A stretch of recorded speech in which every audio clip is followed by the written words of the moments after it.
ගොඩක් අය ආසයි තමන්ගේ ටැංකියට අමුතු පෙනුමක් තියෙන ලස්සන මාළු එකතු කරන්න. හැබැයි අපි කඩෙන් ගෙන්න සමහර මාළු මාස කිහිපයකින් මුළු ටැංකියටම වඩා ලොකු වෙනවා කියලා ඔයා දන්නවද? අද අපි SL Fish Idea YouTube channel එකෙන් කතා කරන්න යන්නේ ලෝකේ ඉන්න සමහර අය දැනටමත් ටැංකිවල ඇති කරන හැබැයි ඉතා විශාල වැටෙන මාළු 10 දෙනෙක් ගැන. අපි එහෙනම් යමු අපේ වීඩියෝ එකට.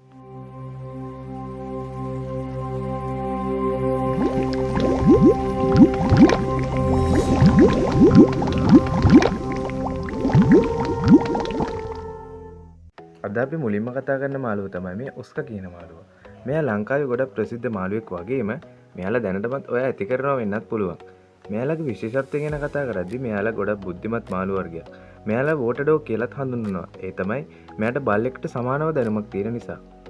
මෙයාට පුළුවන් තමන්ගේ අයිතිකාරයම හරියටම අඳුරගන්න වගේම එයා දැක්ක වෙලාවට වල්ගියවන්ට ප්‍රතිචාර දක්වන්නත් මෙයාට පුළුවන්. මේ හැසිරීම ගැන කතා කරද්දී මෙයාලා ඊටම බුද්ධිමත් වගේම ටිකක් විතර ඇග්‍රෙසිව් මාළු වර්ගයක්. මෙයාලා තමන්ගේ ටැංකියේ තියෙන පුංචි ප්‍රමාණයේ ගල් පැලෑටි එහා මෙහා කරලා තමන්ට ඕන විදිහට ටැංකිය ඩිසයින් කරගන්නත් දක්ෂයි. මෙයාලා ආසන්න වශයෙන් අඟල් 12 14 වගේ ප්‍රමාණයකට ලොකු වෙනවා වගේම මෙයාලා ඇති කරනවා නම් ටිකක් ලොකු ටැංකියක් පැයට අවශ්‍ය වෙනවා. ඊළඟට අපි කතා කරන්න යන්නේ අපේ ලිස්ට් එකේ 9 වෙනි මාළුව වෙන ජයින් ගුරාමි කියන මාළුව ගැන. ගොඩක් අය මෙයාලව ජෑම් ගුරාමි කෙන්දෝ කියන නම් වලින් හඳුන්වනවා. මෙයාලා විවිධ වර්ග වලින් ඉන්නවා සහ පහසුවෙන්ම මෙයාලා ඕනම ඇක්වේරියම් එකකින් මිලට ගන්නත් පුළුවන්. මෙයාලා ඇත්තටම ගොඩක් සාමකාමී මාළු විශේෂයක්. මෙයාලා පොඩි කාලේ ඉඳන්ම තවත් මාළුවෙක් කමියුනිටි එකක් විදිහට හදන්න රෙකමන්ඩ් කරන්න පුළුවන් හොඳ මාළුවෙක්. මෙයාලා සරභක්ෂක මාළු වර්ගයක් නිසා මෙයාලගෙන් ටැංකියේ තියෙන පැලෑටි බේර ගන්න නම් ටිකක් අමාරුයි. මෙයාලත් ආසන්න වශයෙන් අඟල් 18ත් 24ත් අතර ප්‍රමාණයක් විශාල වෙනවා. මෙයාම ඇති කරන ටැංකියේ ජල ප්‍රමාණය අඩු වැඩි වීම මත මෙයාලගේ විශාලත්වය රඳා පවතිනවා.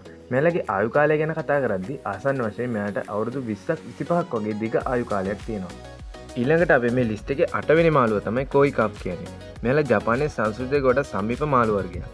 මෙයාලා ලස්සන කලර්ස් ගොඩකින් අපිට ඇක්වේරියම් වල බලා ගන්න පුළුවන්. මෙයාලගේ හැසිරීම ගැන කතා කරොත් මෙයාලා ඊටාම සාමකාමී මාළු වර්ගයක්.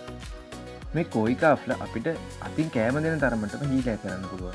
ඒ වගේම දේශීය විදේශීය වෙළඳ පොළවල් වල මෙයාලා ලොකු මිල ගණන් වලට අලෙවි කරනවා. මෙයාලට හොඳ ඔක්සිජන් මට්ටමක් වගේම සීතල වතුර අවශ්‍ය වෙන හින්දා ටැංකිය වලට වඩා මෙයාලා විශාල පොකුණු වලට තමයි ගැලපෙන්නේ.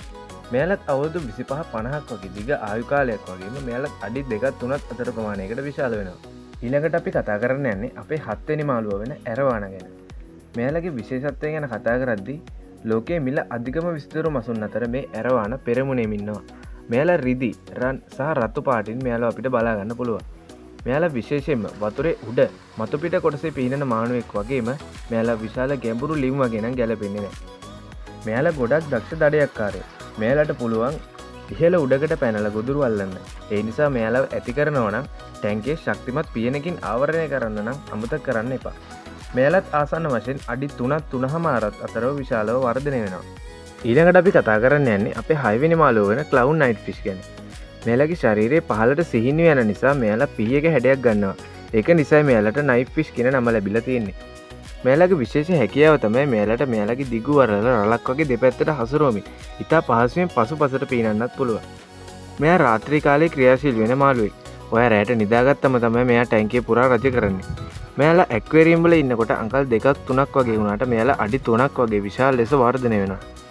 මෙයා ආක්‍රමණශීලී මාළුවෙක් නිසා ඔයා මෙයාව හදන්න ගන්නව නම් මෙයාව ලොකු වුණාම ස්වභාවික පරිසරයට අතහරින්න නම් එපා. ඊළඟට අපි කතා කරන්නේ අපේ 5 වෙනි මාළුව වෙන මේ පාකු කියන මාළුව ගැන. මෙයාලගේ විශේෂත්වය ගැන කතා කරොත් මෙයාලගේ දත් මිනිස්සුගේ දත් වලට ගොඩක් දුරට සමානයි. ඇට වර්ග, පළතුරු වර්ග වගේ දේවල් හපා ගන්න තමයි මේ දත් මෙයාලට උදව් වෙන්නේ. මේ මාළුව ගැන විශේෂම කරුණ තමයි මෙයාලගේ ශීඝ්‍ර වර්ධනය. මෙයාලා ඊටම වේගයෙන් ලොකු වෙනවා. මෙයාලගේ ශරීර ස්වභාවය පිරානට ගොඩක් දුරට සමානයි. හැබැයි මෙයාලා පිරානට වඩා 10 ගුණයක් විතර ලොකු වෙනවා. ඒ කියන්නේ මෙයාලා සාමාන්‍යයෙන් අඩි 3ක් 3.5ක් අතර ප්‍රමාණයකින් ලොකු වෙනවා. මේ මාළුවගේ ආයු කාලය ගැන කතා කරොත් මෙයා අවුරුදු 15ත් 20ක් අතර දිගු ආයු කාලයක් තියෙන මාළුවෙක්. ඊළඟට අපි 4 වෙනි මාළුව තමයි මේ ෂාක් කැට්ෆිෂ්. එහෙම නැත්නම් ඉරිඩසන් ෂාක් කැට්ෆිෂ් කියලා කියන්නේ. මෙයා ගොඩක් ප්‍රසිද්ධ සහ ඕනම ඇක්වේරියම් එකකින් පහසුවෙන්ම හොයාගන්න පුළුවන් මාළුවෙක්. මෙයා ගොඩක් ප්‍රසිද්ධ. මෙයාට තියෙන මෝරෙකුගේ වගේ හැඩය නිසා. හැබැයි මෙයා කැට්ෆිෂ් වර්ගයක්.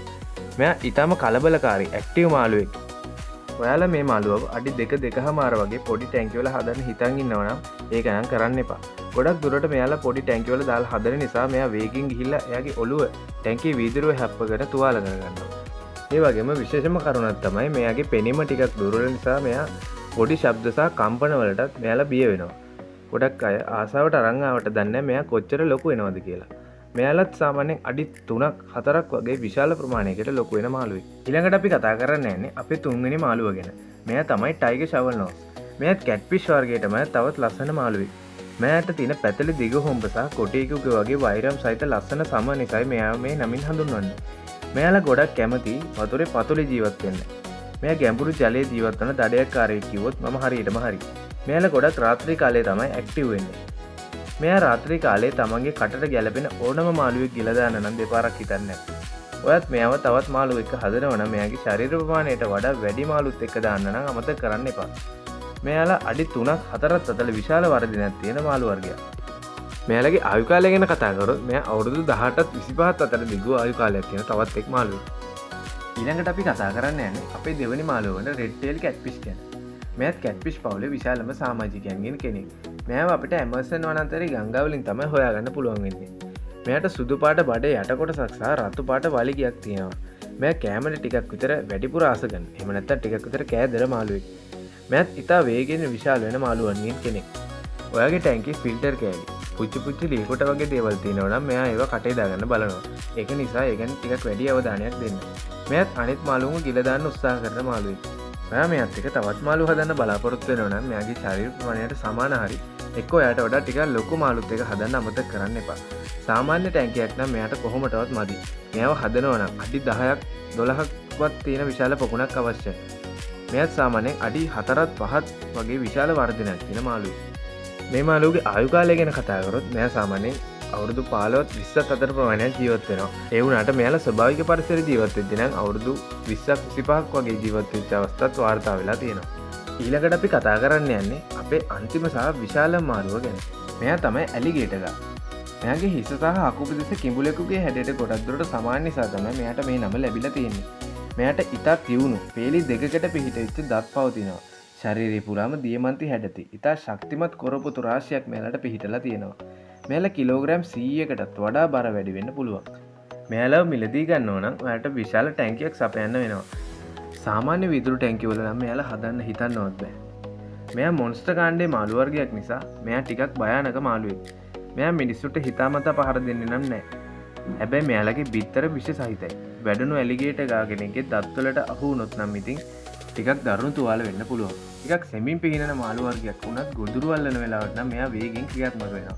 තව දේශගුණයටත් හොඳින් ඔරොත්තු දෙන නිසා මෙයාලා අඩි 8ක් 10ක් දක්වා වුණත් ලොකු වෙන්න පුළුවන්. මෙයාලගේ ආයු කාලය ගැන කතා කරොත් මෙයාලට අවුරුදු 30ක් 50ක් වගේ ඉතා දිගු ආයු කාලයක් තියෙනවා. මේ වීඩියෝ එකෙන් ඔයා මොනවා හරි දෙයක් ඉගෙන ගත්තා නම් ඔයාගේ යාළුවෙකුටත් බලන්න මේ වීඩියෝ එක ෂෙයා කරන්න. වීඩියෝ එකට ලයික් කරන ගමන් channel එක subscribe කරන්න. ඔයා ගාව ඉන්න මාළු මොනවද කියලා පල්ලෙහෙන් කමෙන්ට් එකක් දාන්න. අදට මම ගිහින් එන්නම්. ජය වේවා.